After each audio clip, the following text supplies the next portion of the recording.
It works. Good. Dear guests online and dear guests here in the room, welcome to this public event. In 2011, a couple of months after the Swiss NGO-DRR platform was founded, we organized a first annual event. The topic, DRR in development, DRR mainstreaming. 11 years later, we are discussing the same topic again. Why? Because mainstreaming DRR and climate change adaptation in development, or risk-informed and climate-resilient programming in international cooperation, as we named it for this word for this event, is still relevant. It seems even more so, despite our efforts. Are we as organizations fit for purpose? Are we as institutions able to provide an enabling environment for our programs? What lessons have we learned? Where are we still struggling? These are some of the issues that we want to exchange in this public event. But we also want to discuss what do we do and what more could we do as NGO community to advance the agenda of risk-informed and climate-resilient development in partner countries and globally. As NGO community, but also as Swiss public civil society community, because we also have guests from SDC with us.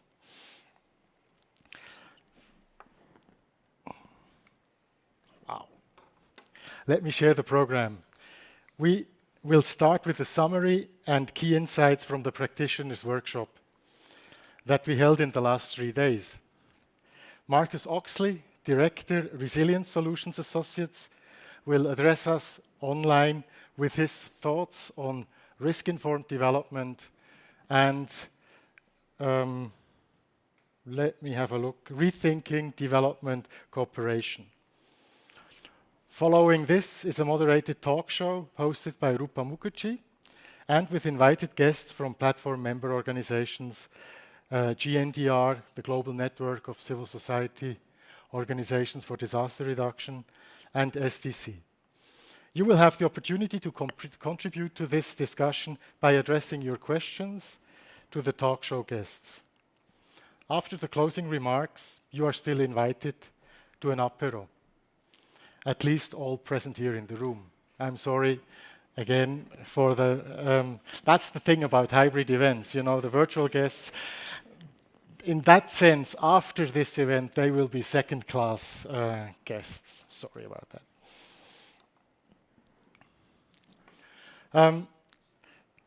The Swiss NGO, or do you want to do that? Or I can. Okay, yeah, please. Okay, good. So you see, we are very flexible and adaptive. I would say most of you know who the Swiss NGO-DRR platform is and what we do. But for maybe some people online have not had so much chance to interact with us. We are a network of 19 Swiss-based organizations, as Tony said, founded in 2011, dedicated to increase the resilience of women and men, communities and governments through disaster risk reduction and climate change adaptation. Therefore, also our slogan towards climate and disaster resilience. We work across 3 pillars, of which capacity strengthening, capacity building, learning and exchange is one important one, and this is also the pillar that holds us together today when we meet for this annual event. We also have contributed to developing common guidelines for our members and invest in advocacy nationally and internationally. Thanks to our constant contribution from SDC since 2011, the platform was able to thrive and grow from 5 initial members to 19 as we stand today. So, thanks for joining us today. We're looking forward to the coming hour and, of course, to many more of these kind of exchanges. Thanks so much. I'll leave you for a moment. Hey, that was really spontaneous because I know that she does it so well, the presentation of the platform. We structured just a couple of words to the workshop that we just had those past 3 days. We structured it in 3 parts. We had first a focus on DRR and climate change adaptation mainstreaming along the project cycle. We looked at the most common risk screening and climate proofing approaches and tools, and how they are applied in case studies. We then opened our scope to a broader context and had a dialogue with experts in gender and conflict-sensitive program management to learn from their experience. We also looked at the navigation tool from Helvetas, an effort to integrate transversal topics, and now striving to include climate and disaster resilience. In the third part today, we dealt with institutional level and discussed what needs to be in place to create this enabling environment. And with this, I come to the, let's say, to our insights and to our messages that we would like to address at you here as our audience. Context matters. I was a bit, I have to say, just in the session before, we discussed our propositions, and I was a bit challenged with that. So I have to kind of rephrase it to accommodate a bit all views on it. But there are different country contexts, different sectors, different partner structures, different approaches and strategies within our organizations. So there is, for me, actually no size fits all. However, we can make an effort to harmonize our approaches to a certain extent, make use of those respective efforts and let's say approaches that are emerging or that are already existing. The second point that we highlighted, or that was highlighted by our colleagues, by the participants of this workshop, by our community, is keep it simple, but smart. And to elaborate a bit on this and may also make the link to what Tony has said, while there is no one-size-fits-all approach to mainstreaming, we still can agree on certain common ground and common basic, be it here a risk assessment where we can observe, or we need to observe the basic steps and essential elements along the project cycle.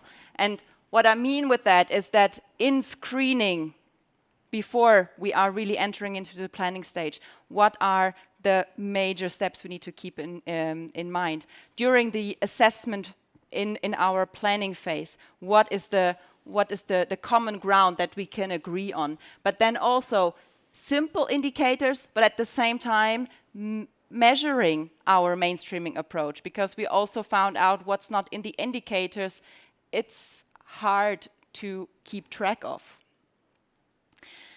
And another point that links more to our to the session where we discussed the broader context and what we can learn from other transversal topics was one way or one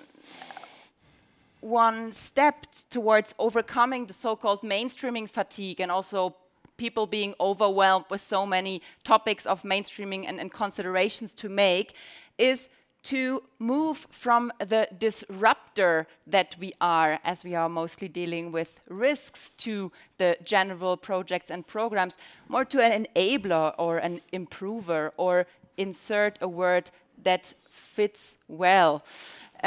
We were still looking for the perfect wording, and to motivate people by building on what has already been achieved, by what is there, to build on that, to complement that, and integrate a learning culture here. Thomas. Thank you. So looking at this mainstreaming circle, we realized that we cannot only focus on one slide, but everything is interlinked and dependent on each other. And we realized that we are very dependent on our management and leadership, and we need really to convince them and to change their mind when it comes to any intervention or any workshop we want to conduct. They always say, yeah, it's a good initiative, but what about the costs? And here we need to convince that they have a mindset shift that it is not about cost, but it's about an investment in the future, that in the end we will save costs. And this is very important, that we even convince our leadership to have a different perspective on the cost and on the investments in the end. Because we know that when we invest $1 or 1 franc in preparedness, then we save maybe 7 or 10 or 5 francs in the response. That was one important insight. And the other insight, making better use of existing resources. This is referring to the platform, for example, because we have good guidelines, we have experts, we can provide assistance, and also in mainstreaming we can help each other, we can learn from each other. So we should make better use of the existing resources, and that's why we're also conducting this event, by the way, because the purpose is that we can learn from each other, that we can share our best practices, and also talk about our failures. Thank you. The last one is a bit an overarching one, because it was Marcus Oxley who will not only present after here as a keynote, but he also opened our workshop with a very interesting and insightful input. And a key thing that struck us, and that we took with us during the 3 days, is that from threats to opportunity, to have a look at risks not only from a negative perspective, but open it, negative and positive, and embrace also the positive, the potentials that that risk can provide. He said, well, quite frankly, that's something that the business community is doing that as business as usual, and we should learn from them. And we came across a couple of, let's say,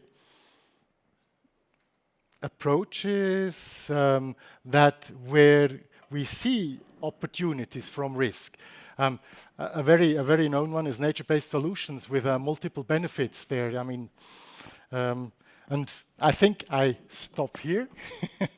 I don't know how we are with the time, but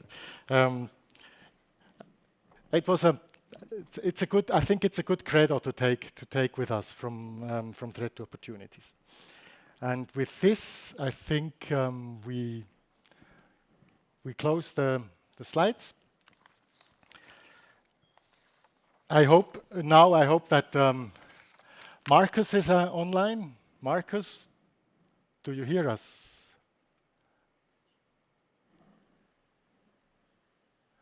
I see you.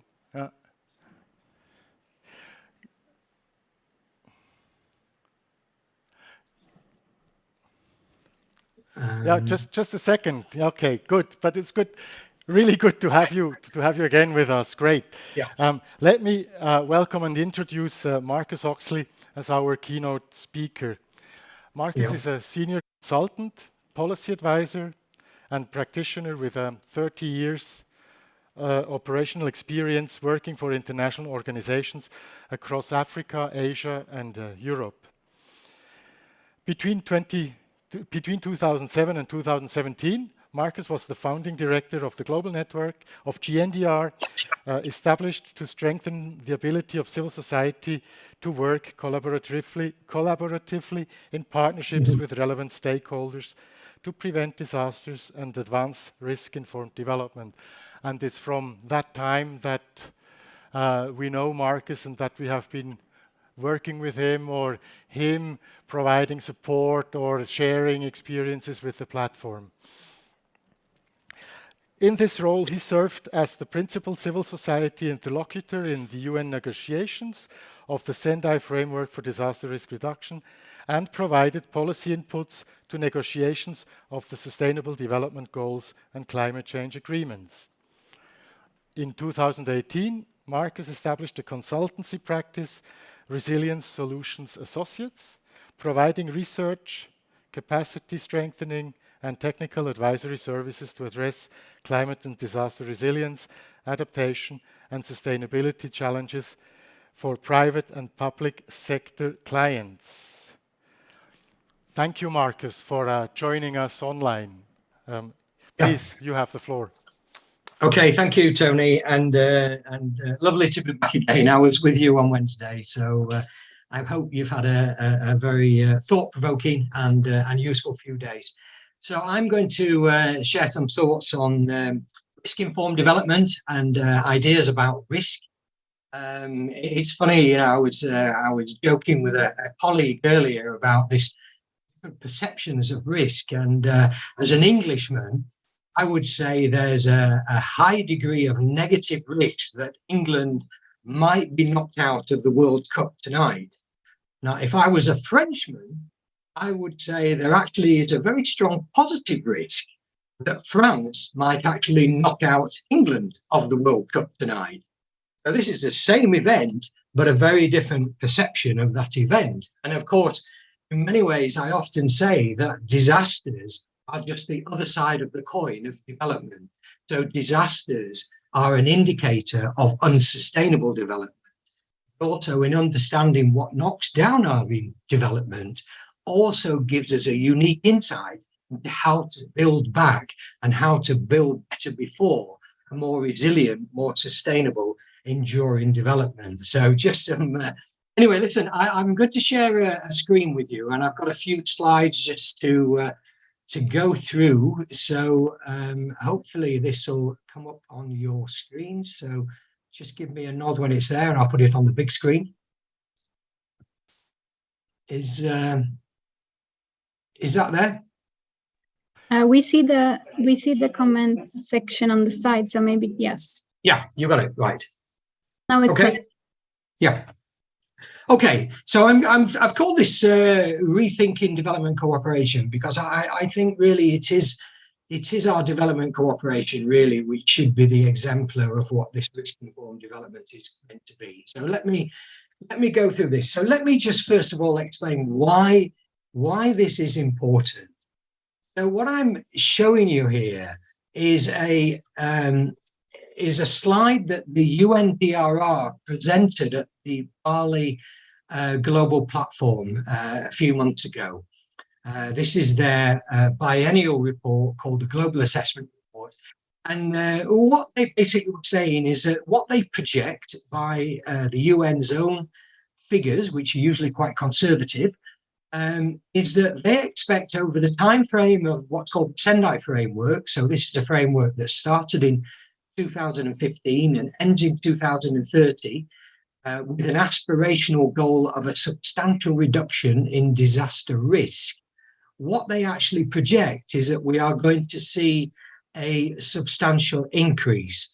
They put a figure of 40% there, which I think by any account is a substantial increase in disaster risk.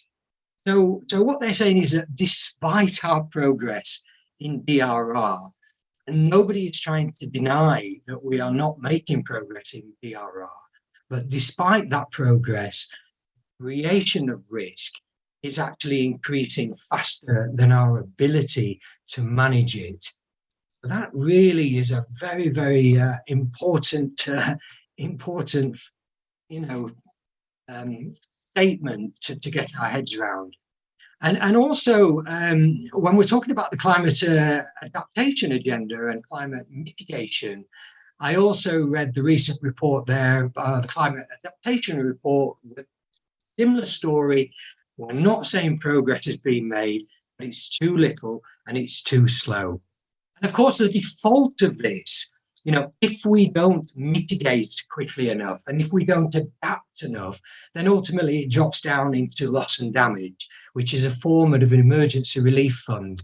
And actually, what was cited as the biggest success of the recent COP in Sharm el-Sheikh in November was the fact that it's now been formally recognised that we need to have a loss and damage mechanism, in recognition that actually there's limits to how adaptive communities can be, and therefore we need to pick this up.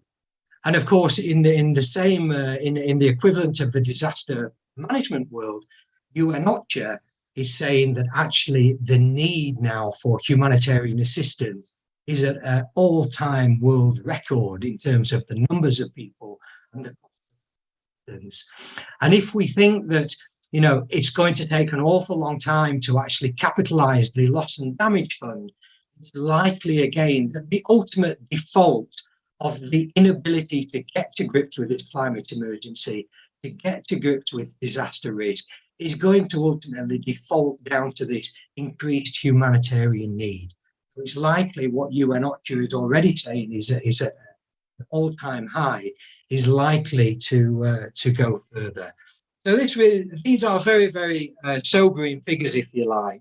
And the key challenge really is about how do we stop the creation of the risk in this first place, rather than trying to catch this up further downstream. So a very, very sobering figures there. So let's just go back into DRR. Now, DRR, as defined by UNDRR, which used to be UNISDR when I was working with them, there's three principal parts of their definition. One is about preventing and minimizing creation of risk. The other one is about reducing existing risk already within the system. And the other one is managing residual risk. This is where insurance, risk finance transfer mechanisms are. I would say the bulk of our work and the bulk of our effort in DRR is primarily on that number two, about existing risk. It's about, how to make people better prepared, how they're better able to respond, how they can recover, how can we protect people from the existing risk within the systems. That's where I think the bulk of our progress has been made. But the one that we are still struggling to get to grips with is this prevent or minimize the creation of risk. And that really is everything to do with our development processes. Ultimately, it's our development processes, creating the hazards and the exposures and the vulnerabilities, which actually is what this risk is about. So really, that's why I feel this risk-informed development is such a critical agenda, to be able to actually reflect that curve in this increasing upward trend in global risk. Okay, so how do we do that? Well, let's just share this slide.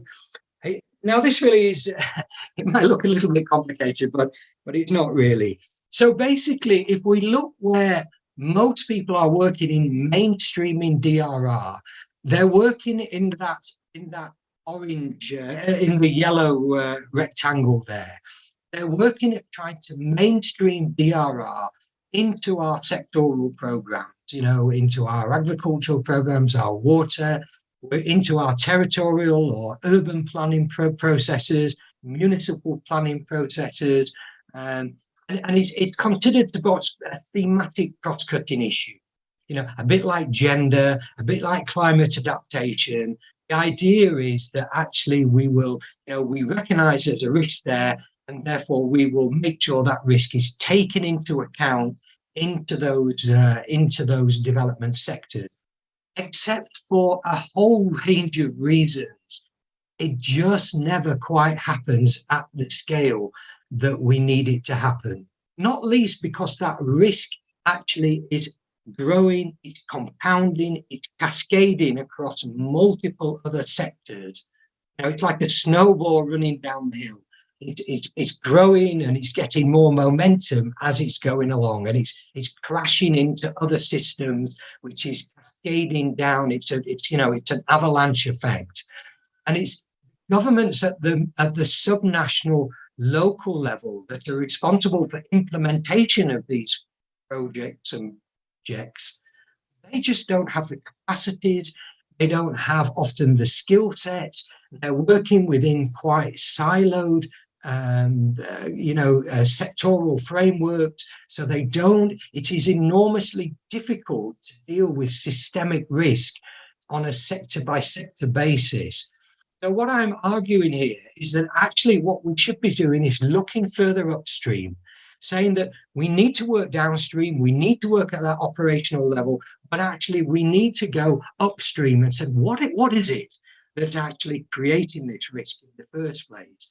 And when you look at development planning in a country context, usually there's what is often referred to as the mother plan. And the mother plan is what's called a national strategic development plan or a national development strategy. And that is the core plan. And essentially, it's very closely aligned to what governments call their economic growth strategy. And that national development strategy then informs what their national budgets are. It informs what their strategic priorities are, what their public sector infrastructure investment is. And the idea is that that plan then flows into the sectoral plans and the territorial plans, go out to the provinces, go out to the municipal level. So I think if we really are to get ahead of the curve here, not only do we have to work downstream in our operational programs, where actually there's a tremendous insight and learning there, but actually we need to bring that understanding of risk and bring it upstream into our strategic level planning processes. Now, at the moment, I'm working with governments on those issues. And perhaps not surprisingly, most of those national strategic development plans are not risk-informed. They recognize risk poses a threat to those plans.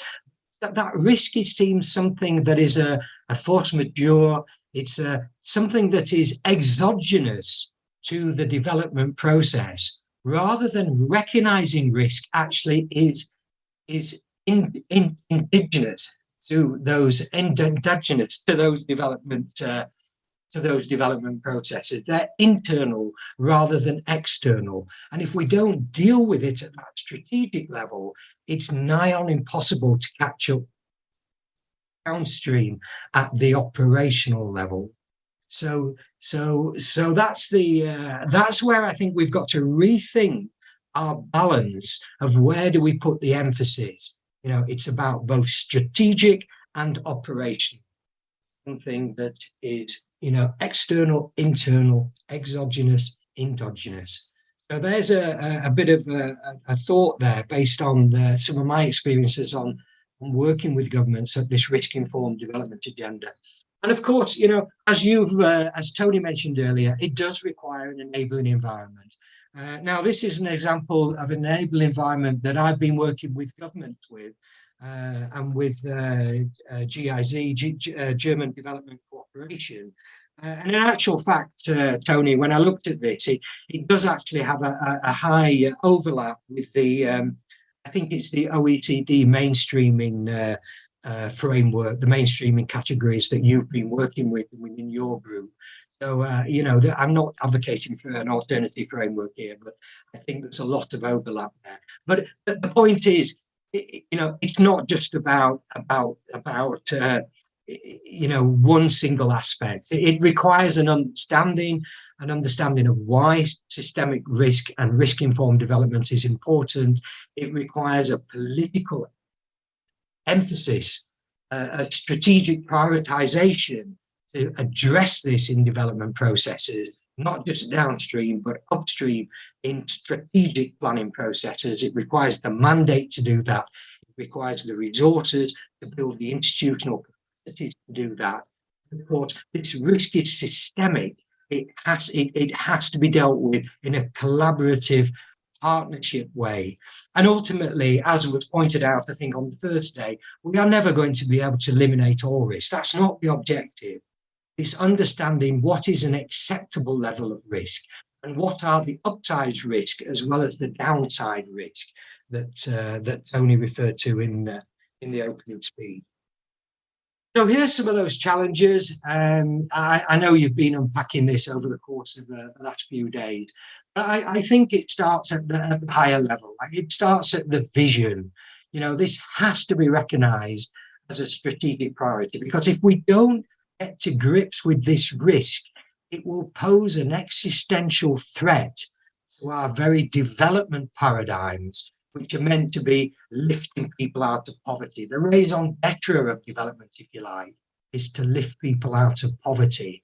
And we're getting to the stage where the growth of these compounding, cascading risks, of which climate change is very much a force multiplier, we're getting to the stage where actually it will pose an existential threat to our very development strategies. So it needs to be recognized at the strategic level. It requires leadership and vision to be able to do this. Of course, one size doesn't fit all, as Tony has rightly said, but there are guiding principles that we can apply to this. And it is possible to develop some standards to help us to actually form a normative framework for this. At the operational level, you know, we need to work at the nexus. You know, as much as we talk about nexus working, nexus is where the intersections are. Nexus is where the opportunities are to leverage change, which can cause cascading, compounding benefits. As much as we talk about cascading impacts, if we get those leverage points right, actually we can unlock synergies and we can create cascading benefits, which will cross into DRR benefits, climate adaptation benefits, biodiversity gain benefits, climate mitigation benefits, and importantly, development benefits in terms of enhanced employment, livelihood opportunities, poverty alleviation opportunities. But of course, we need to get much better at working across those traditional boundaries. Even dual mandated organizations, which many INGOs and donor institutions are, in other words, they have a development mandate and a humanitarian mandate, even those organizations which in many ways sit at the apex of our financial system, actually work in quite a siloed, fragmented way. So I think there's opportunities here for INGOs and for donor institutions, which are the apex of our financial architecture, to actually incentivize and demonstrate how this more links stronger nexus working is, and demonstrate what good practice looks like. There's a shortage of good practice on the ground. I work with governments and they say, we really want to see what it means in terms of good practice. So actually, we need to be using our development cooperation to help demonstrate that. So those are some ideas which we can pick up further down the line as to what needs to be done. I've laid them around the different dimensions of the enabling environment. And you know, I hear obviously Tony talking about policy advocacy. That's absolutely a critical role. Sharing knowledge and expertise. This is the whole point of networks, isn't it? About that horizontal sharing of knowledge and expertise and good practice. And of course, bringing people into these processes, bringing the primary bearers of risk into these processes, working in partnerships with governments, with other stakeholders, and building those capacities. There are lots of ideas about what we can do to break this down. So this is my final slide, and these are the four kind of takeaway messages, really. I think if we are doing development, if the Swiss government, it's the UK government or OECD governments are providing development cooperation, they need to be the exemplar of what risk-informed, climate risk, disaster risk-informed development should be. You know, we need to be demonstrating what good practice is through our programs and through our partnerships on the ground. You know, and we need to recognize that if our development is not risk-informed, then ultimately it's not going to be sustainable in the context of the climate changes we're seeing, the emergency, the climate emergency, the environmental emergency, and all these, compounding, interacting factors there. As we mentioned, it's about not just seeing the negative side of risk, see the other side.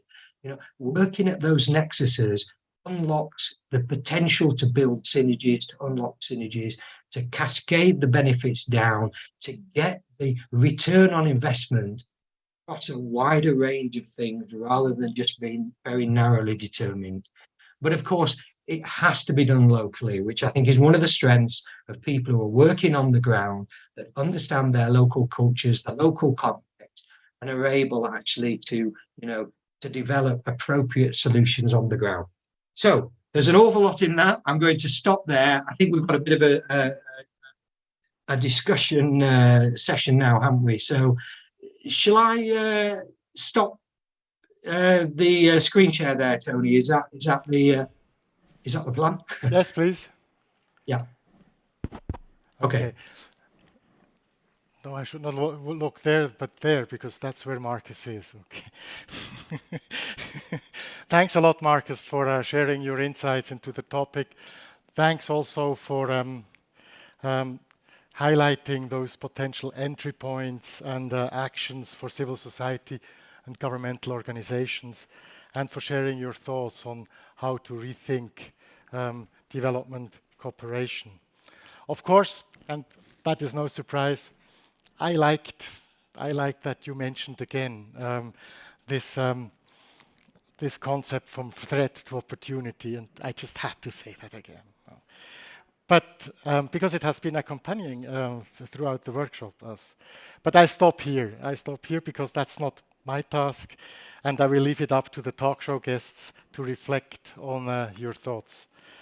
So with this, I now hand over to Rupa. Please, I request you to come here to the table and host and moderate the talk show. But I would like to present you as well, and I have to read it here because it's an impressive. Keep it short. Okay, so Rupa Mukherjee is the director of the Advisory Services Department at Helvetas and is a member of its management board. She works as senior advisor on adaptation to climate change.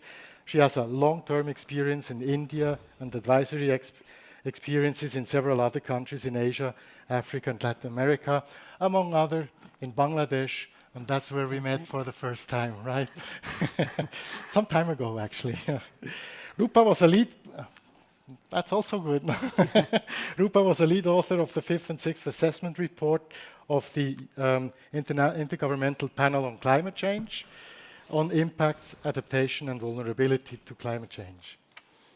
And you have over 30 years of work experience in development cooperation, in strategic management, all aspects of project cycle management, and in the advisory and coaching functions. That was the short version, but we have to say that. So you have the floor. Thank you so much, Tony. And I think you missed the most important information, which is that I moved to Switzerland the year the DRR platform was born. So it's a journey that we have had together, and at various points our paths have crossed, and they have been extremely rich in learning for me, and extremely pleasurable to see all the people that have been part of this journey over the last decade and a year. So thanks a lot for this opportunity. I'm really looking forward to the conversation in this room, but also with all the audience that are actually there in the camera, with all of you.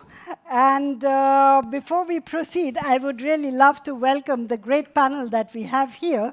So Janine, if you could come forward, Rahel and Petra, maybe one of you could be with me here so I'm not so lonely. Okay.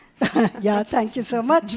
And on the screen, we have Kosivi Adesu. Can we please have him on the screen together with Marcus? Indeed.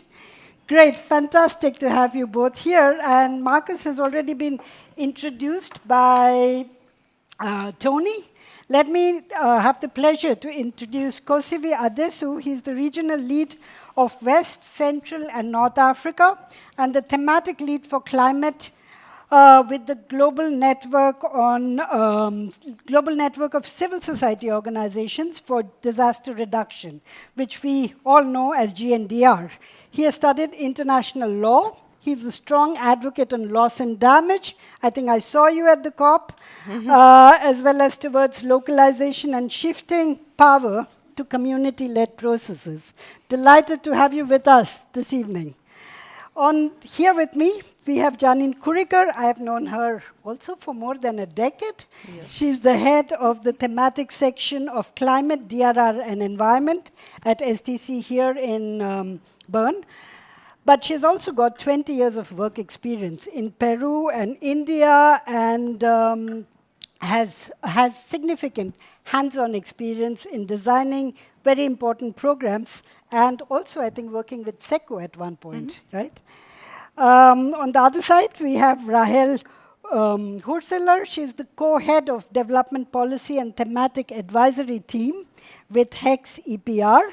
In this management position, she facilitates the strategic anchoring of climate justice and mainstreaming DRR and climate change adaptation at the organizational as well as the programmatic level. Before joining HEX, Rahel has worked as an advisor for human rights, for equality, inclusion with other Swiss NGOs, with SDC, with SECO, as well as with UNICEF. So great to have you here with us this evening. And then we have Petra Vaniger from Caritas Switzerland, where she's the head of operations, responsible for emergency preparedness, response, as well as the programs in Ukraine, Burkina Faso, Syria, Bolivia, and South Sudan. So that's a substantial portfolio. She has over 15 years of experience in development and humanitarian aid with UN and SDC in Switzerland and abroad. Thanks a lot for joining us. So today is the first day of snow outside, and on the television is the first quarterfinal match. So if you hear a hurrah from outside, it's not us, Marcus and Adesu, but people excited outside. But I think at the moment we are safe. And listening to Marcus, I was thinking sometimes in development cooperation, we are also doing self-goals, right? So we start off to do something good, but we create new risk. That line was actually quite frightening. So I would like to open the panel with all my panelists and ask you, what was your first thought when you were listening to Marcus? What were the ideas going through your head? And we could go through this briefly just to warm up. Then I would have one question to the panelists from my side, and I request all of you online and here to think of what you would like to discuss. So we will open the floor to all your questions, and then we see how it goes, yeah? So flexibility being the theme of the evening. So, Adesu, should I call you Kosivi or Adesu? Feel free to call me. I have Kosivi here. So let me begin with you. What was the thought going through your head as you were listening to Marcus and his presentation? Thank you so much. Good afternoon, everyone. Pleasure to meet you all, and thanks to the platform for associating GNDF to this event. Marcus is my first director in DRR, so it's like a normal environment for me, and I can see how immense and how diverse, the reflection is. But this also shows that DRR is a very complex area, complex because it's not an autonomous area, but it invites different sectors, it invites different reflection, it invites different actors with different views to build only one thing, which is resilience in this case. So this is quite complex. I've also learned after years that we can be sure of a strategy today, and tomorrow find that we are wrong. So the approach is not stable. We are still in movement. We are moving from step to step.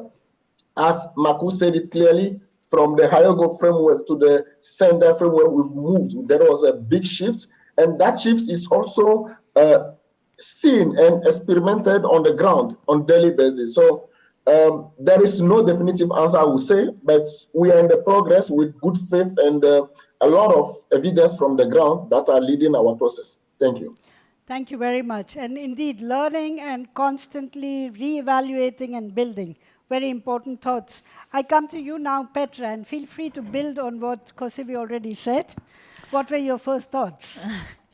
Thank you very much also for these first inputs, and also Marcus, there were some expressions which alerted me, but already for some time, I think also in Caritas we are thinking about talking about climate change, or are we talking about climate emergency today? And so this is something I think we as institutions, organizations, we need to reflect on. I think we work a lot on the long-term development path.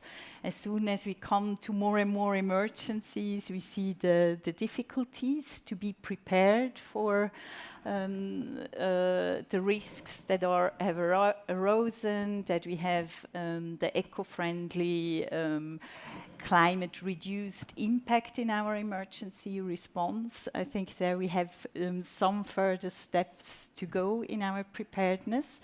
So there is kind of good news on really mainstreaming risk assessment tools in long-term programming. But when it comes to immediate responses, I think there we have some way to go. And yeah. These were the first thoughts I was thinking. Thank you very much. And indeed, the nexus being both an area of great leverage, but requiring a lot of attention and funding as well, right? We all talk about it, but there is no nexus financing, really. Yeah. So I come to you, Rahel. What were your thoughts? And feel free to build on the other comments. Yes, I would agree on that. I mean, listening to all these presentations and also to Marcus, I would also say, like, the feeling are two-sided. So looking just at the statistics, we could be quite depressing. But looking at everything that is already done also, and the room for maneuver that we still have, to reduce the risk, to improve the situation and reduce suffering, I think it's nevertheless work to continue to work on that. And what we need, what I think was obvious as well, is really working in alliances, working on different level, putting the forces together, like civic actors, state actor, private ones, and yeah, exchanging and working in networks like this one, I think. Thanks so much. And then I come to you, Janine, because you've been a very important agent in helping us to come together and work together. So when you heard Marcus's presentation, what thoughts did you have? Are we moving in the right direction? I think we try to move into the right direction, but on the other hand, also what we see is actually that despite, I think, all the evidence that is out there, the scientific evidence that we have, all the disasters with which we are confronted over the year, like the horrible floods this year in Pakistan, for instance, or also all the news that we get about the risk and also the disasters, it still seems not to be common sense and not be really internalized that we really have to do risk-informed planning and development. And I think that's something which is somehow worrying, because I think everybody's confronted, governments are suffering, costs are increasing because of disasters. I mean, if we look at the numbers that are out there with regards to loss and damages, we talk of trillions and billions and trillions that would be needed to respond. But even though everything is on the table, we're still not yet there that we systematically integrate it into our development planning. And this holds true for governments, but I think this also holds true for the work that we are doing. And at SDC, I would say we also still are in the process of making sure that in a systematic way we integrate climate and other natural hazards, potential risk into our different activities, be it at the strategic level, be it at the operational level. Thanks a lot, Janine. And I would like to build on the reference that you made to how the last year has been, the scale of the enormity of the losses that we have experienced, not only in Pakistan, but across the world, which has been really a wake-up. And that was the energy behind the loss and damage discussions also at the last COP. It was desperation, it was frustration, it was anger. So a lot of emotions behind all the discussions. I would like to come to you, Marcus, now, and I understand when you present to us, moving from local to sectoral to really national governments and national strategies to improve the understanding of risk and also to build that element of dealing with risk in national strategies and policies, so moving up the stream.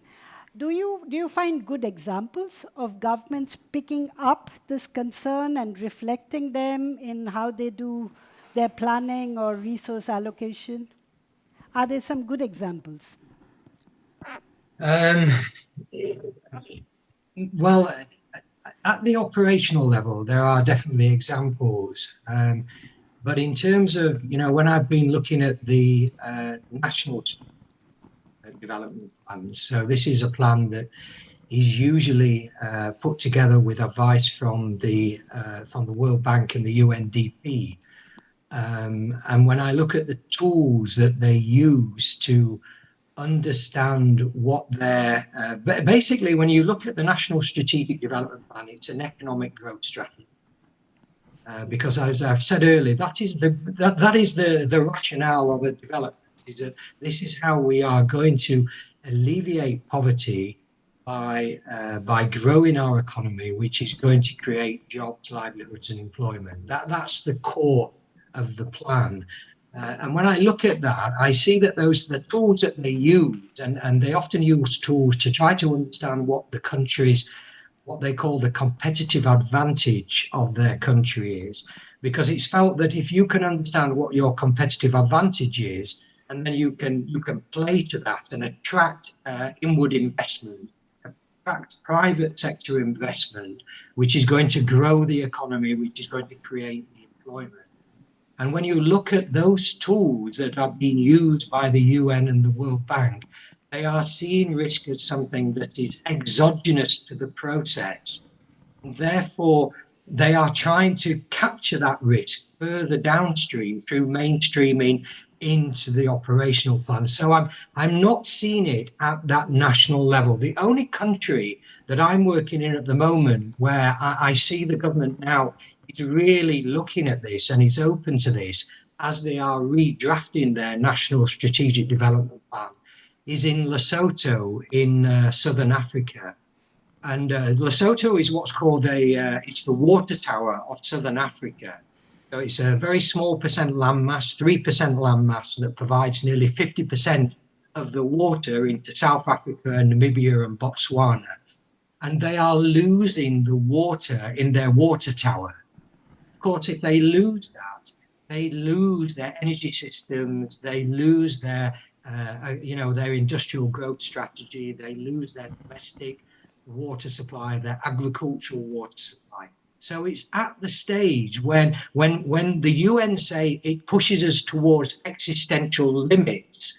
Lesotho is one of those countries that is at an existential limit, which is threatening its very core development paradigm. And therefore the government is starting to open up and saying, okay, we need to make sure that we protect this water tower. And of course, the water in the water tower depends on the ecology.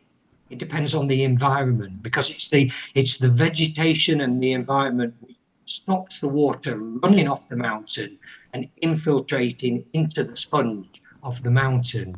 So they're starting to get to grips with that. My concern is, do we have to get to the stage where these are existential threats to our system? Or can we learn from these people at the front line of this, bring this into our other development processes in other countries? I'm an optimist. I believe we can learn.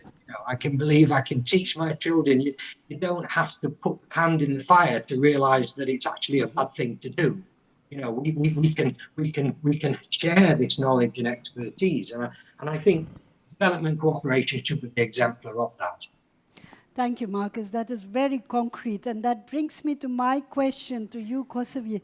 For me, the loss and damage discussion is extremely tragic, and the fact that we reach this point where we have to talk about the fund means the failure of everything else before it. So failure of inadequate mitigation, inadequate action on adaptation, and then we land at this very, very unfortunate place where resources will never be enough. So we need to do a lot more upstream. Now, are we learning enough from local action that Marcus referred to with regard to doing more on prevention? And you represent the biggest network, I think, on DRR. Are we learning enough? Thank you so much. I would say, coming to the loss and damage, there is a lot to do. There is a way to go, you know. And for now, in my view, we have continued to perpetuate the WIM tradition, the Vaso International Mechanism tradition.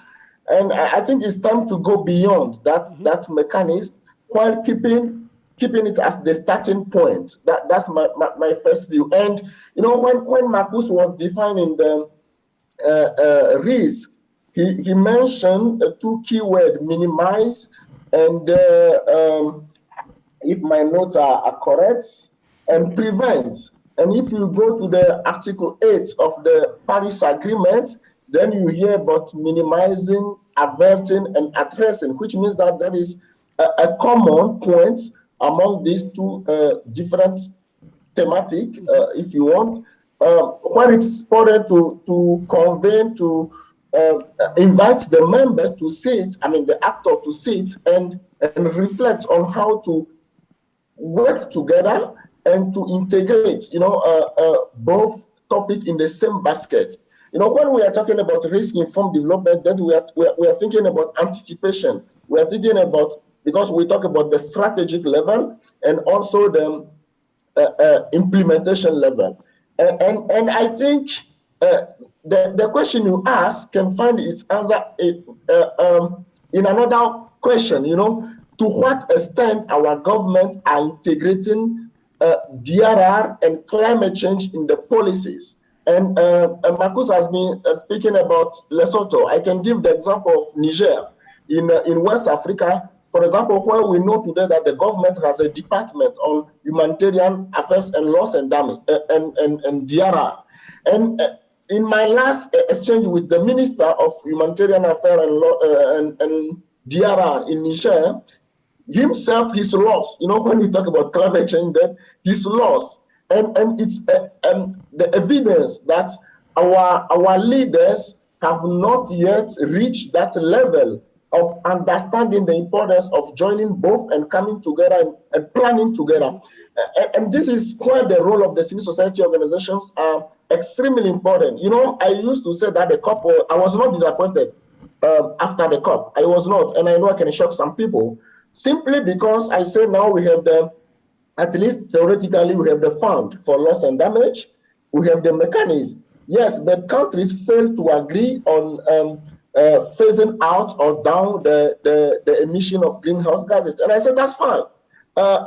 You know, animals, generally, when they see they feel danger or disaster, then they run away. And human being who we are, we wait till the danger comes to our home before we start taking decision, which is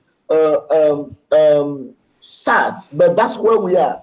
And again, I believe that the decision on loss and damage today is not automatically supposed to come from the COP, because the decision from the COP should not be sufficient to change the mindset and to change the attitude of the countries. We've seen a lot of decisions that have been taken during the COPs and that have not changed the world. So I again stick on the role of the civil society organization at national level to really push the decision makers, including the parliamentarian, to change the rules. Because once the law are changing at the national level, probably things can move. And the change will happen only at the national level, either at the local or national level. So it's important to continue to put pressure on the countries that you have agreed to put fund for loss and damage, but you are not yet working to tackle the root causes of loss and damage, which is like, it doesn't make any sense. So instead of putting money only, also do your exercise, your homework to shift the quantity of greenhouse gases and to reduce the loss and damage. That's the best way to build the resilience.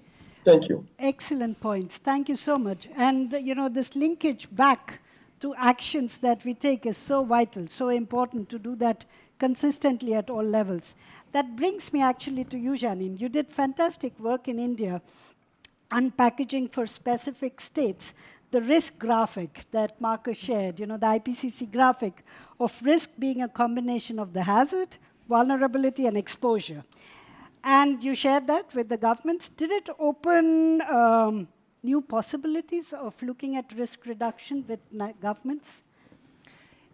Yes, I would say it did so, because what we initially planned for was to develop a framework or a guidance on how we could address risk in really bringing together different elements. And I think this risk report, which came out 2011, if I'm not mistaken, which for the first time brought together the climate community with the DRR community, creating one joint framework, was for us a good basis actually to start with. And we developed this framework for climate vulnerability assessment, and we tested it in some of the states in the Himalayan region.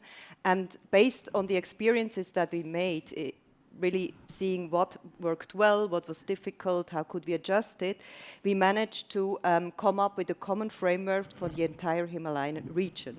So it was really at the end taken up by the national government. It was the Department of Science and Technology who then took it up as their framework with which now they want to go forward. And it is now being applied across the Himalayan states, really to identify which are the vulnerabilities, what are the responses that have to be taken, sector-wise, but also cross-sectorial-wide.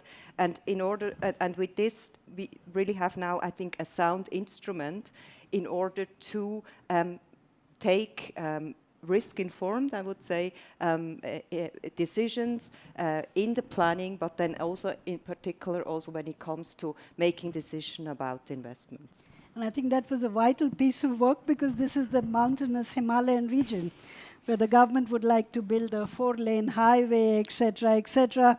So in a very subtle way to bring the consideration of the kind of hazard we are dealing with and the kind of new risks that we are creating in a systemic way through that cross-cuts across sectors. I think that was a very, very important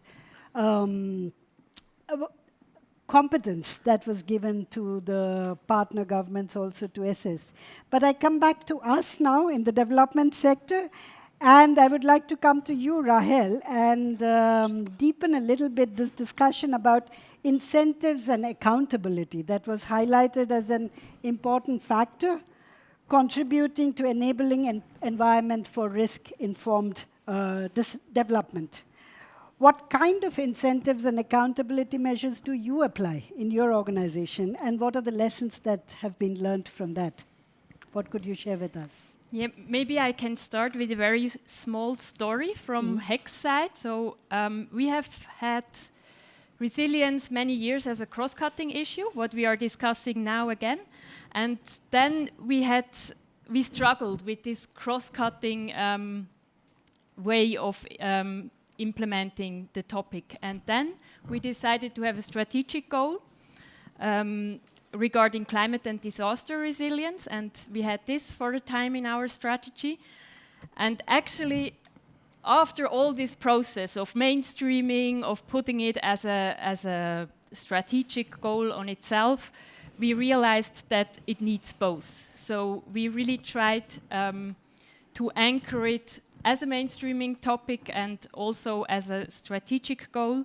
And I think there it starts with the accountability, that we really try to put it properly in our policies and strategies as a NGO or also as a donor agency. But then to put it really into practice, it needs also the budget. And I think this is another kind of accountability, to really put budget on all the activities that we have there. And then, of course, also to follow up. So all that is related to monitoring and evaluation, I think, is very crucial. We have, for example, in HECS an indicator that really looks at mainstreaming of the topic. But beyond that, we heard how important that the mindset is as well. So I think it's also closely related to communication within an organization, to culture, how the management communicates about the topic, for example, how positive results are recognized by the management, by the organizations, and also to have clear standards. But then maybe more on the focus of accountability, I think it's really also necessary that we walk the talk, that we don't only have nice standards on project level, but that we really look at the organizational level of the NGOs, of the donor agencies, that we have a proper decarbonization strategy, that we look at environmental issues within the organizations. And for us as HEX, it's also important that we do advocacy within Switzerland, where we have the option to change something here. I think this is also a responsibility and accountability. Thanks a lot. And that takes me to the question that I have for Petra. With regard to from words to action, what are your lessons on how do you get the directorate and the upper management on board to strengthen risk-informed and climate-smart programming? You know, Rahel referred to it, but do you have examples of actually getting them on board? Because it's so important in the mainstreaming graphic, both from OECD and what Mark has shared. So, yeah, within Caritas Switzerland, it was really a kind of a bottom-up approach. The need for streamlining climate risk management of programs came really from the programs abroad. So on the end, at the same time, walk the talk. So there was also this issue about really having a sustainable development strategy with clear objectives set to reduce carbon footprint. And I think the lesson learned from this exercise, I reverted it a little bit before. I think in the development programs, we are really advanced in streamlining the tools, the climate-proofing tools that you have been hearing about as well. For the emergency preparedness, we are really struggling still. It's something that needs kind also of a change of system, that you have pre-positioned items, etc., that respond to these kinds of considerations and respond to the risks. And I think there is a whole chain behind, etc. And also in the reconstruction platform we were discussing the issue. There are very good tools for reconstruction, also to reduce carbon, etc., being efficient, but I think there a lot needs to be done. And I think the second lesson learned is regarding the institutional setup. For Caritas Switzerland, climate is a priority focus area for all programs abroad. But also in the Swiss programming, it's becoming more and more important because climate becomes a driver of poverty, and this is the overall mission of Caritas Switzerland. So I maybe have an outlook. I think we do a lot of trends analysis also within Caritas Switzerland. What is Caritas Switzerland mission in 2040? If the main driver is climate, migration is increasing, we are at the tipping point from going from climate change to climate emergency and crisis. I think also within the organization we need to ask ourselves what will be the role and what in terms of upstreaming advocacy we can do, be it on the topic of end of growth, be it on topic of really changing economic hypotheses in different fora. And I think there we have a long way to go at the national level, still in Switzerland. Switzerland. Self-critically, I would say we could do more in that sense. And also in our international network, because these kind of questions, as we heard also from the COP, will not be dealt with within one state. The national strategies are built on economic growth. So I think we need to think as civil society how to engage in these global venues and also advance these kind of ideas. So. Thanks a lot for bringing it all together, from your own actions, preparedness, challenges, but also what we do on advocacy and, you know, the midterm vision on how things should develop both here and in the partner countries that we work in. Thanks a lot. I think that's a fantastic base on which we could open the floor, and maybe we could open it with questions from our virtual audience, because we really want to hear them. So Jana, do we have something? We have one question that was directed to Marcus. Marcus already had a small feedback in the chat, but we could also open it. What do you think? Whether and how to braid indigenous knowledge, local knowledge with scientific knowledge into risk management? Maybe this could also be a question to Kosiwi from his experience on GNDR. Marcus already gave a very small feedback in the chat. Yeah, so maybe Marcus, you could start, and then we pass on to Kosiwi. I think we all want to hear this. Yeah, okay. Yeah, I did. I mean, I fed back that, yes, I think definitely we should be looking at blending the scientific and the local is a short answer. So just to kind of illustrate that, so, you know, let me just pick up on that Lesotho example again, because as I said earlier, you know, the hydrology of the mountain sponge really depends on the ecology of the mountain alpine pastures, you know, the upperlands and lowlands. If you lose your, if you degrade your environment, and actually Lesotho is experiencing rapid soil loss and desertification at the moment, means it just washes out all the soils, which ultimately end up with sedimentation in the downstream dams. So the downstream dams designed over 100 years are now filling up in 40, 50 years. The people who understand those upland pastures and, you know, the people who graze that land, the people who work on that land, of course, are the local people. And so they absolutely have the agency and have the knowledge as to how you can regenerate those water catchments. You know, that is the local knowledge and expertise. And ultimately, this is not just about protection of our environment. We've gone beyond that. This is about regeneration of our environment and our ecosystems. And these local people are the key. You know, they live there. They live and breathe it. They absolutely have the intimacy of understanding that, you know, people who are outside, external to those environments do not have.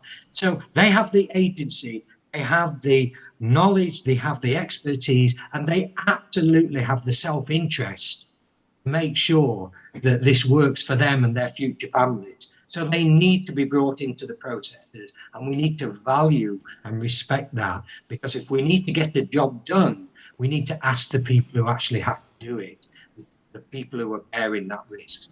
Absolutely, big yes for me. And maybe to build a bit on that, Kosiwi, are we doing enough of that? Are we listening enough to the people who are actually managing our ecosystems, or there's a disconnect? First of all, it's important, as Marcus said, to stick on the fact that the local communities are the frontliners of the and because of that, they experiment any hazard, any challenge, and they try to solve it on their way before even we come with the international support or the funding. So we can't solve problem with money. And I was saying that economy shouldn't be the indicator anymore. The resilience of human beings should be the indicator in this. And if the resilience of human being becomes the indicator, then the local knowledge are extremely important. this should not exclude the scientific knowledge, but this should be done in a very complementary way to make sure that the scientific knowledge, the scientific forecast or prediction is informed by the local knowledge, and the local knowledge plays key role in the development process. That's the only way we can build a sustainable resilience. Unfortunately, we are not yet there. The project we call VFL, this from the front line of GND, has shown that. We have a project going on called Local Leadership for Global Impact, which is about localizing climate projection. And again, we understand that as far as we'll continue to do with the National Met Service, with their vocabulary, with their system of predicting, then probably communities should not be capable to value this great work that the Met Service have been doing. But when we start to integrate the knowledge and the predicting system of the local communities in the national system, then probably people will find themselves, people will own the process, and people can transform the information into actions. That's how probably we can build resilience. Thank you. Thanks a lot. Are there questions from the room? Yes, there is a mic coming to you. Hi, everyone. So first of all, thanks for the very interesting conversations. My question is more on evaluating planning frameworks, right? I think it was clear from your various presentations that we're now, and it was also a report, Making Peace with Nature, that UNEP, that highlight the integrated natures of risks, that we have to start looking at climate, environment, disasters, and biodiversity in an integrated way. And so you're really seeing this increasing complexity in understanding risk. But to address this complexity, you have to actually do something about it, right? Mm-hmm. And so that means that you need to prioritize resources, whether at the country level, at the sectoral level. And my question to the panel is, what is your appreciation of today's planning frameworks to address the climate, environment, disaster, biodiversity crisis that's happening? Because what we're seeing at the country level is you'll have your UN development planning frameworks, you'll have your climate plan, your NDCs, your national adaptation plans, your biodiversity plans, the former Aichi goals that are now. And so at the country level, making sense of all of it and actually prioritizing resources become extremely difficult. So do you have examples of countries that were able to do this prioritization exercise in that increasing context of complexity? Great question. Thanks a lot. Who amongst the panel would like to address it?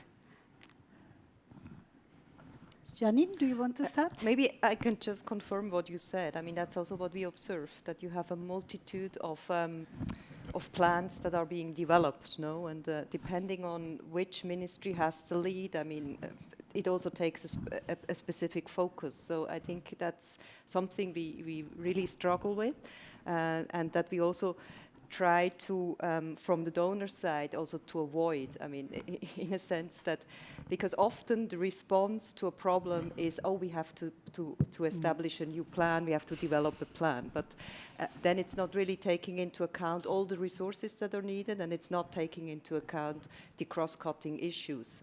And honestly, I don't have an example where this has been done in a more integrated way, but it's certainly something we will have to address more in the future. I think in working with the countries, but I also think we can still do better in our own projects, and that's something we also looking at within SDC, that we also see how can we better still respond to this increasing complexity of risk that we face, and what would be the integrated responses that we can give towards them. And I think someone said also thinking in terms of co-benefits, because often you might have a specific entry point. I mean, if you're working on agriculture, then you probably take on the agricultural lens, but while doing so, I think, and analyzing the context and the impacts of the different risks, I think you should do that in a comprehensive manner and see then what are related risk, and also to see how can you avoid by taking some action to create risk on the other hand, also do not harm in that sense. So I think it's something we have to remind ourselves also every time we go into a planning process. from your side, would you like to add? Maybe Yeah. if you want me to say something, I think by asking this question, I have the assumption that we all agree that climate is a risk driver, is a super risk driver.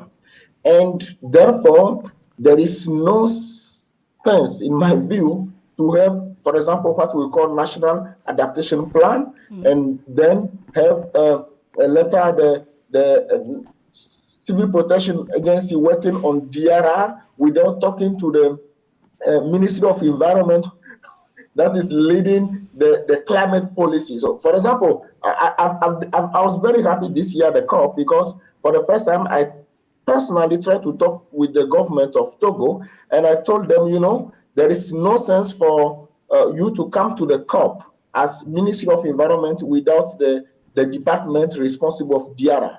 There is no sense. And luckily, they came together, they worked together. This shows clearly that there is no space, there is no gap between climate change and DRR. Climate change is a super risk driver, and once we understand that, we should put in place plans that should go beyond adaptation. Plan that will work on climate change, simply. And that plan should integrate DRR, and as my colleague from SDC said, probably there is a need to promote another way, a comprehensive management of risk and disaster. That's how I see it. So there is no example I can give you on the table. I will come back to VFL to say that we have something in hand that have shown that the problems are so complex, but at the local level, they are the same. So we can build through one solution instead of coming with different solutions for a problem which is the same on the ground. Thank you. Indeed, that was a huge struggle also. I saw the COP from the inside now, from the side of the parties this time, and there are so many instruments and always a quest for new ones, and it's absolutely beyond the capacities of nations to do this, and it's absolutely true. Things come together at the national level, at the district or whatever, governance level, and ultimately at the community level. So building just some thoughts there, on that, Rupa, yeah? Yeah. No, I think you're absolutely right. I mean, I've worked with the local authority level, and they're just absolutely bamboozled by it, impossible for them. But personally, I think there's where we need to think a little bit more is in our procurement processes are important. So since I stepped out of GNDR, I've been working as a consultant, and I'm in the world of what's called expressions of interest and requests for proposals. And when I look at these proposals, what I see is that they are very narrowly defined. There will be a call under a climate fund or a DRR fund or an environmental fund. And I will go back to them and say, actually, there's a way to do this that you could actually unlock a lot of co-benefits here with a little bit more thought in the way that you're putting this together.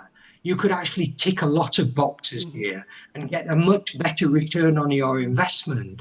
And they say, yeah, but you have to compete according to our terms of reference. And of course, that then locks the private sector in, who obviously, have creative ideas and can work in partnerships with others. But the die is cast by the way that those projects and programs are scoped and put together through the request for proposal, through the EOIs.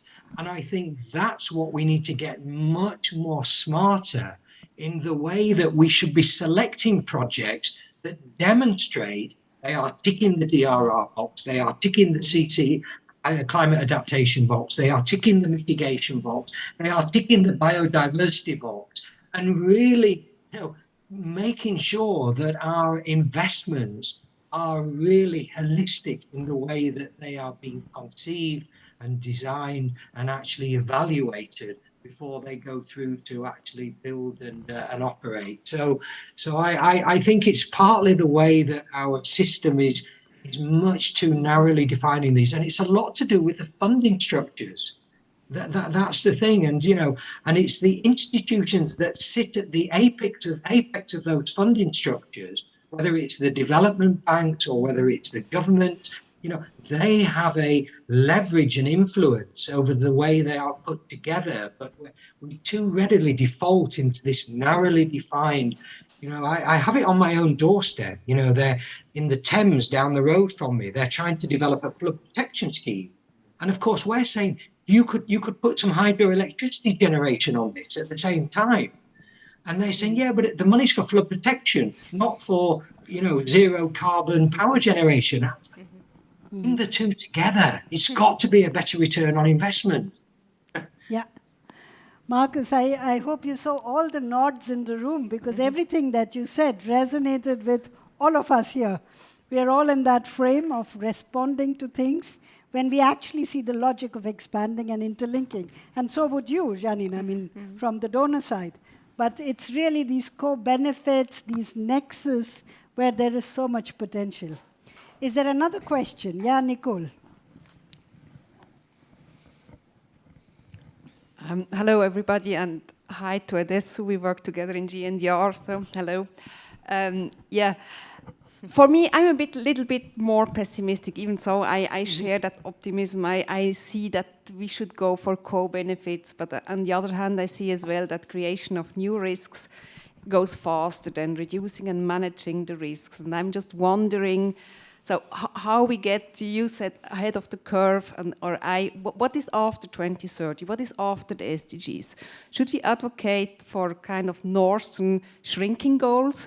So do we have to focus just on those growth paradigms that are actually, climate is an accelerator of risk, but that growth path that we are still heading for is another accelerator of risk. And I just don't see kind of the initiative to say, okay, I see the initiative of loss and damage, kind of wanting the compensation that I fully stand behind, but on the other hand, if we don't get this growth paradigm in another direction, we will never be able to manage those risks. So where is the initiative?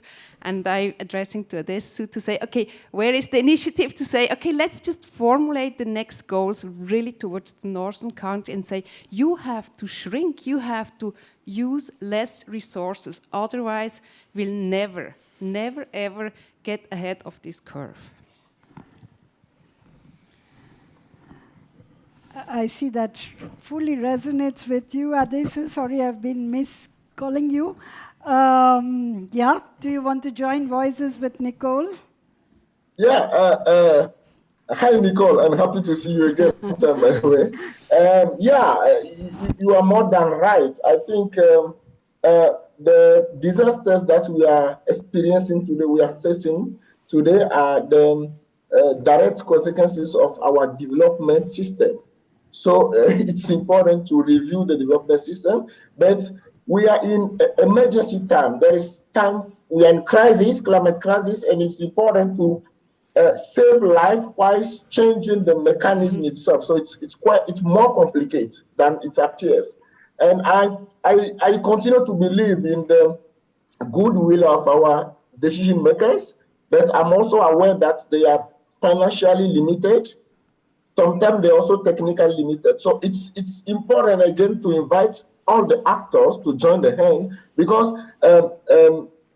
mainstreaming is not only about thematic issues, it's also about actors working together, sharing a view and building something that is closer to the sustainability that we have been talking about. Because till now, we are not sustainable in our way to do things. We are not sustainable in our way to make our decisions. And I'm more than okay with Nicole, but I think we need to save life. We need to build resilience. We need to continue to keep people alive while changing the mechanism itself to progressively go towards a more coherent, rational, and intelligent way of making development, obviously.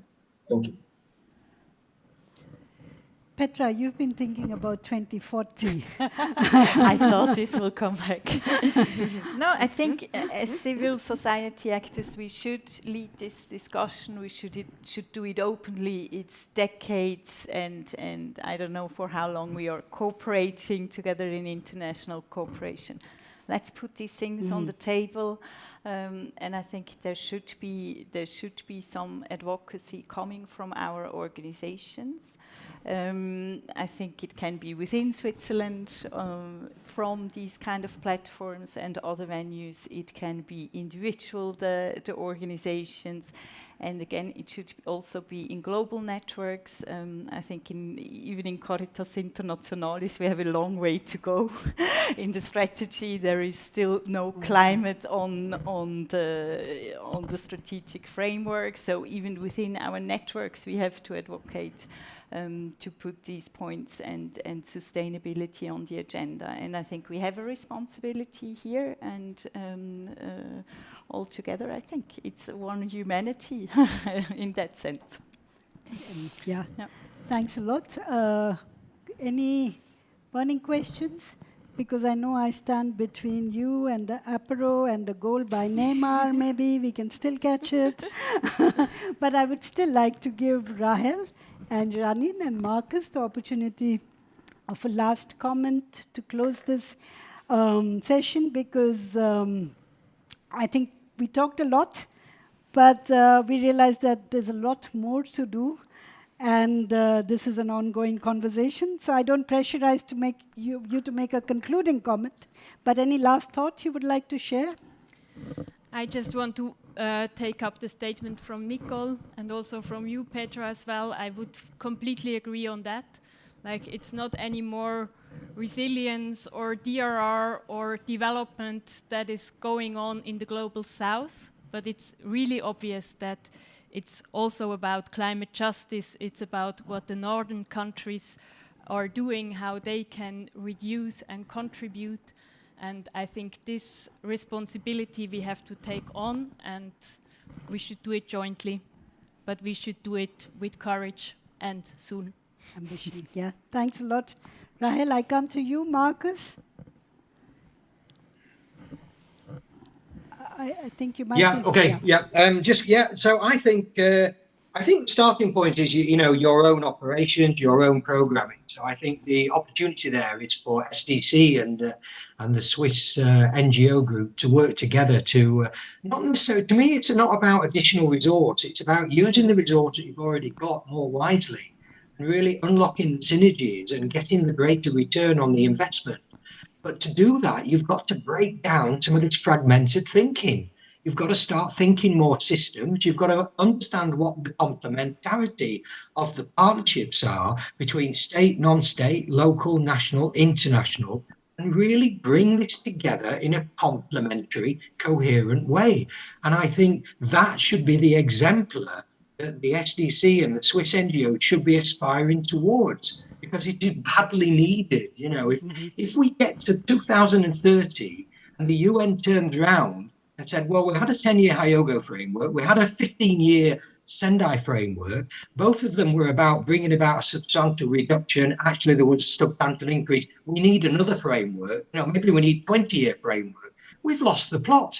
There's a systemic problem there with the way that these frameworks and the architecture that we've got to address these problems. And we need to be bold enough to challenge some of this and come up with innovative, creative ideas that better represent the way that people on the ground have to live a risk environment in a very complex, uncertain, and integrated way.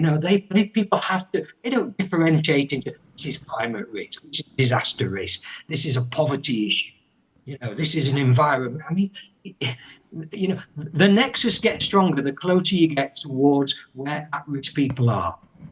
Bring them into the process to help understand what some of those solutions are and understand how you can empower and enable that. Thank you very much, Marcus. And that brings me to you, Janine. You've taken big steps to bring humanitarian and development together. How do you see the next steps and, what would your closing thoughts be for this panel? Yeah, I think it's exactly now to make it work. So we have a new structure. We have brought, as you said, development and humanitarian aid more closely together with the aim to really work on the nexus and also to work on different steps from prevention, adaptation, rapid response to reconstruction, so really addressing the whole chain, but we still have to really operationalize it. But what seems to me, for me, important is that I think at the end of the day, our goal is poverty reduction and sustainable development goal. And everything we do has at the end the aim to increase the resilience of the communities, of ecosystems also, I would say, to respond to different type of risks. And I think that should be, for me, the starting point of all the activities that we do. And I think starting already by addressing climate and disaster risk and resilience together is, for me, a good starting point. And I think I'm really pleased to see that that's not only something that is happening within our institution, but it's also something that is shared by the wider community. And we are very much working now towards also in our division to really bring the different communities together, because we have the Sendai framework on one side, we have the UNFCCC on the other, but at the end of the day, it's all about the resilience. And I think there we really have a big opportunity also to really join hands, making use of all the knowledge and competencies that are out there with the different stakeholders, if I think of the organizations more coming from the humanitarian sector, but then also the development agent, and really take these joint forces in order to work towards the common goal. And I think at the institutional level, someone has already, I think, made allusion to it, but I think it's really three things that we need in order to make it happen. Is that we need leadership, we need a commitment at the management level that it is important that we do risk-informed and climate-resilient planning and programming. We need ambassadors within the institutions, so that are everywhere at the head office, but also in the field, who really bring the messages and also are able to inform colleagues and programs to work into this direction. And finally, we need the financial resources. We need the willingness to also allocate resources that we can go into this direction. Thanks, Janine. That is an excellent summary, and it's a call to all of us in our leadership roles, in our ambassadorial roles, and also as managers of finance in different ways, to bring it all together and to see it from the perspective of the communities where it is all lived together. So thanks a lot. It's been a great panel. Thank you very much, our online guests. Everything worked seamlessly. It was great to have you. Thank you very much. And I hand over back to you, Tony. Thanks a lot.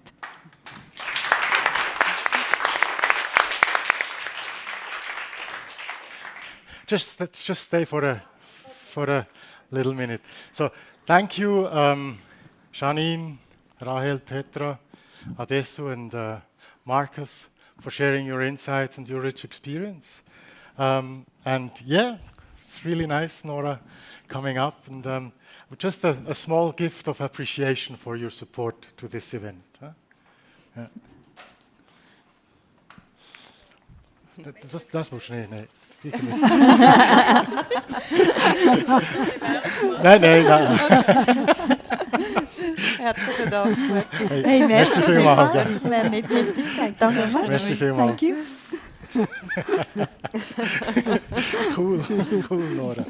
Okay, thanks a lot. And thank you, Rupa, for hosting the talk show. This has been, and I think I share here, I come beside. This has been the third talk show that you have been moderating for the platform. And we are very happy and grateful, that you are supporting us again and again. It's really great. And I know now, it's almost 6 o'clock, and it's now me standing between you and the apéro. But I have one more thing. And I already mentioned that Rupa was involved as expert at the IPCC. And you were a lead author for Chapter 18, the last chapter, on climate-resilient development pathways. And in order to make the chapter accessible to a larger audience, you created the video, What is Climate Resilient Development? And before closing the event, I would like to invite you to watch this video. It has been released beginning of November, 2nd of November, I've seen, right? Not so long ago, so hopefully you haven't seen it yet. And you told me, and I've seen it, and let's see then what the audience think, but I'll transmit it. You say, it has a very ambitious aim, this video, to translate the content of a 100-page chapter into just under 4 minutes. So please, let's have a look. Let's watch the video. Thanks.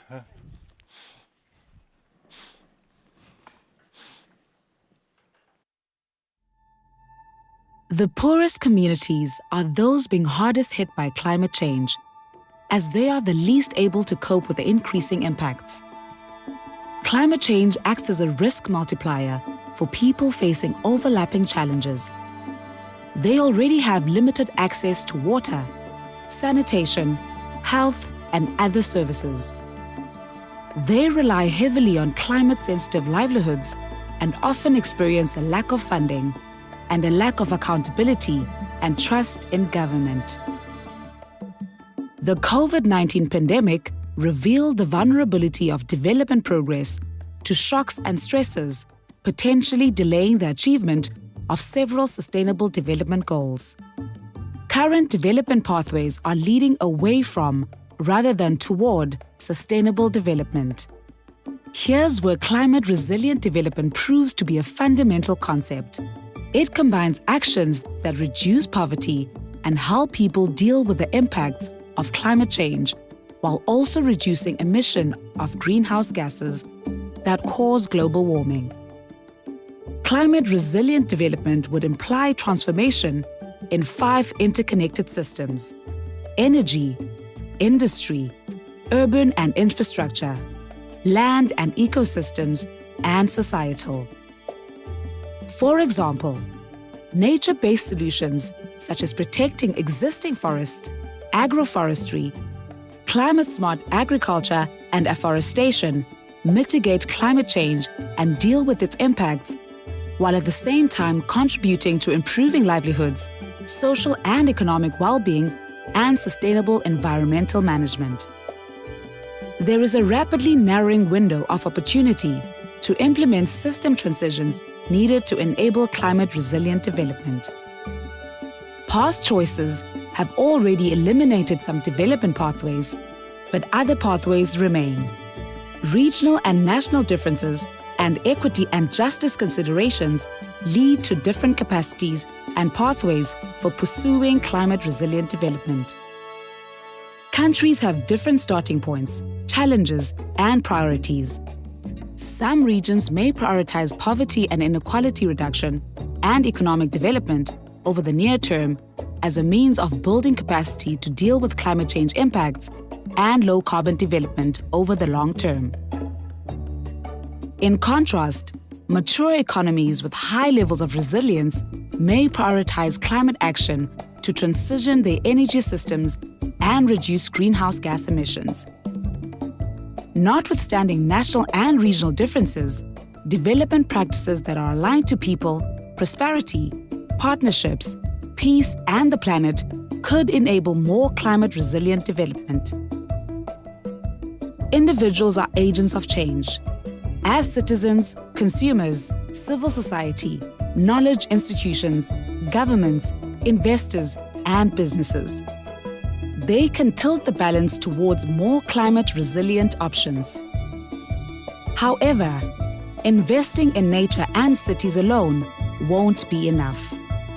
To secure a healthy, livable planet for everyone, we need to transform our way of life fundamentally, especially our approach to consumption and waste management. Taking action now gives us the best chance of success.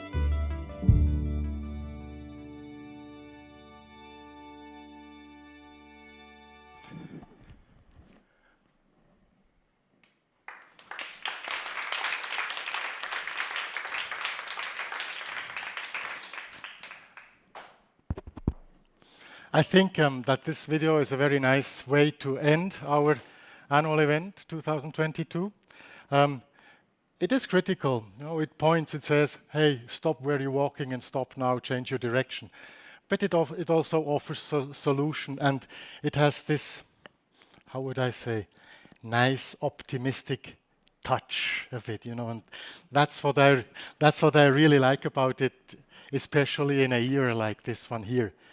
So thank you once again for your support, and thank you also to all of you online and on-site for your contribution. I hope that you liked the event, that you can take home one or another message, you know, that is useful for you. And with this, I would like to invite you next door to the apéro. Thanks a lot.